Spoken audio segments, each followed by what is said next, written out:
So ల్యాండ్కి విపరీతమైన గిరాకీ వస్తుంది రాబోయే రోజుల్లో అని ఒక ఆలోచనతో నేను సంపాదించిన ప్రతి పైసా రియల్ ఎస్టేట్ మీద పెడుతున్నాను, మొత్తం ప్రాపర్టీస్ కొంటున్నాను అన్నాడు.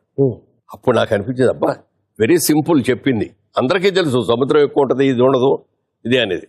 కానీ దాన్ని ఒక ఆలోచనలో పెట్టుకొని ఇలా బిజినెస్ చేస్తే బాగుంటుందని ఆయన ప్రతి రూపాయి ల్యాండ్స్ మీద పెట్టాడు. అంటే ఆ రోజుల్లో ఎకరం 5,000 రూపాయలు పెట్టి కొంట ఎకరం 50 కోట్లు అయింది. ఆ విధంగా చూసుకుంటే భారతదేశంలో అమితాబ్ బచ్చన్ కాదు, ఇంకోళ్ళు కాదు, హయ్యెస్ట్ రిచెస్ట్ పర్సన్ ఎవరంటే భారతదేశంలో సినిమా ఇండస్ట్రీకి సంబంధించి శోభన్ బాబు గారు. సో అదే ఫాలో అయ్యారు మీరు కూడా? దాన్ని ఫాలో అయ్యాను. అది చెప్పిన తర్వాత అది నాకు నచ్చింది.